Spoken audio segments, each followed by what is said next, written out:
নমস্কার দর্শক, এসি রায় টিভি কুচবিহার এবং এসি রায় টিভি মাল্টিমিডিয়া ইউটিউব চ্যানেলের পক্ষ থেকে আপনাদের সকলকে জানাচ্ছি স্বাগত।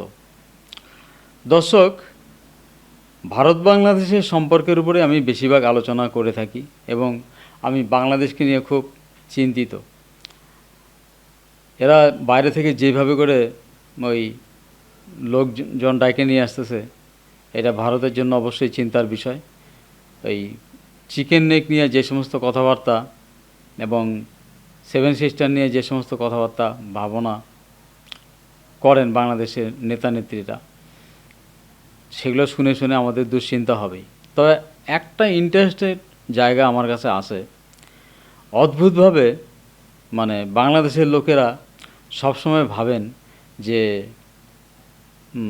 শেখ হাসিনা নাকি ভারতের সঙ্গে এমন এমন চুক্তি করছেন যাতে বাংলাদেশ ভারতের কাছে একদম বিক্রি হয়ে গেল, এই ধরনের চিন্তাধারা। এইটার কারণটা কি?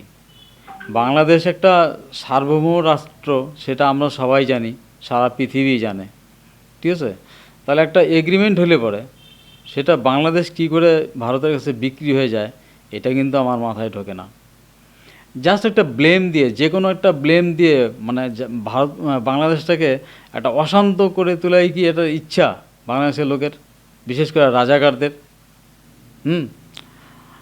আর এখানে আমাকে বলতে হচ্ছে যে নিশ্চয়ই একটা ব্যবসাগত ব্যাপার দেখি। সব দেশেই রাজনীতিটা যেন একটা ব্যবসা হয়ে দাঁড়ায়ছে। এখন প্রথম ব্লেম আমি একজনকে দিব, সেটা হচ্ছে শেখ হাসিনা। কী ব্লেম বলেন তো?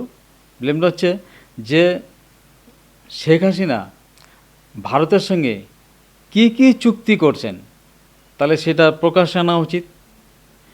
যার জন্য বাংলাদেশের সেই রাজাকার বাহিনী, রাজাকারের দল, ওরাই তো এখন সব কিছু।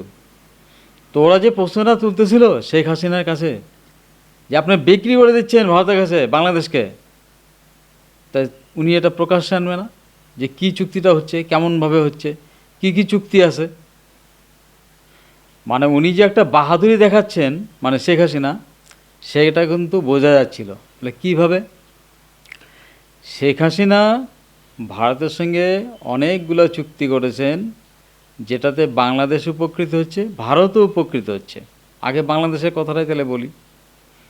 বাংলাদেশের বস্ত্রশিল্পের বস্ত্রগুলো কলকাতা এবং দিল্লি শহরকে কেন্দ্র করে পৃথিবীর বিভিন্ন দেশে যাচ্ছিল।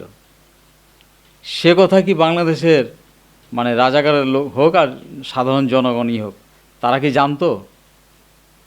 যদি ওরা এই কথাটা জানতো সবাই, যে আমাদের বস্ত্রটা কিন্তু ভারত হয়ে পৃথিবীর বিভিন্ন দেশে ছড়িয়ে পড়ছে, ভারতে যেতে বাধ্য বাংলাদেশের বস্ত্র, জামা কাপড়, এই কথা যদি জানতো, তাহলে বাংলাদেশের সাধারণ লোকজন কি ভারতের বিরুদ্ধে এত কথাবার্তা বলতো?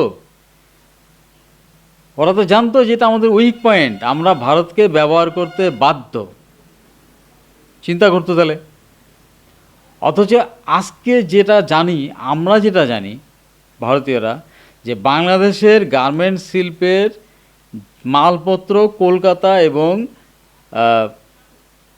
দিল্লি হয়ে বিদেশে যাচ্ছে, ইউরোপ আমেরিকাতে যাচ্ছে, আমরা ভারতীয়রাই জানতাম না।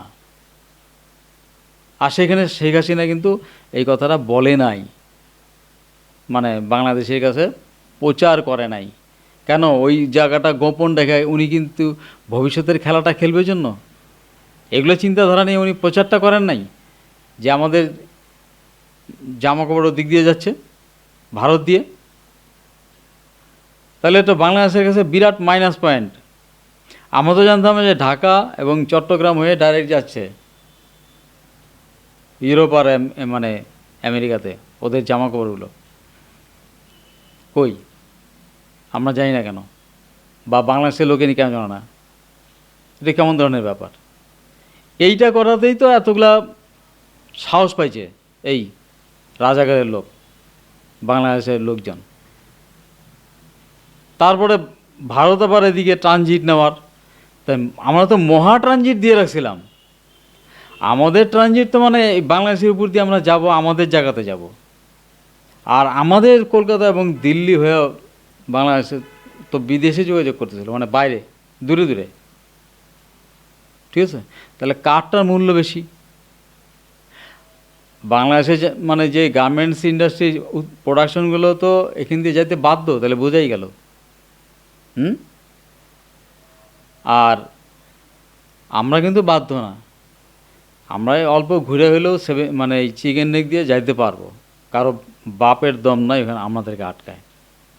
আর এই যে ভারত বাংলাদেশের উপরে আক্রমণ করবে, বা চীন এসে মানে চীন আমেরিকা এসে আমাদের ভারতকে আক্রমণ করবে, ভয়ের ব্যাপার অবশ্যই আছে, আমাদের ওই পয়েন্ট, কিন্তু দম নাই। এই পৃথিবীতে এই যারা মহাশক্তি আছে তারা একে অন্যকে আক্রমণ করবে না, সরাসরি আক্রমণের কথা বলছি।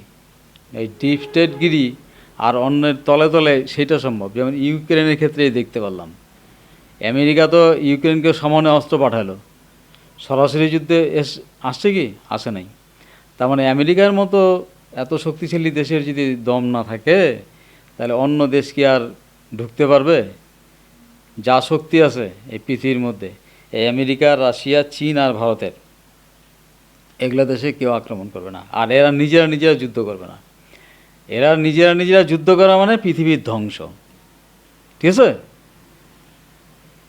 যাই হোক, এটা আমাদের কাছে একটা ভেরি ইন্টারেস্টিং পয়েন্ট হয়ে থাকলো যে শেখ হাসিনা আমাদের ভারত থেকে অনেক সুবিধা গ্রহণ করতেছিলেন, সেই সুবিধাগুলোর প্রচার তিনি করেন নাই। কার কাছে? নিজের দেশের কাছে। আর আমাদের ভারত থেকে কিছু বলাও হচ্ছিল না, আমরা ওগুলো গুরুত্ব দিই না, সেই জন্য এগুলো প্রচারও আসে নাই।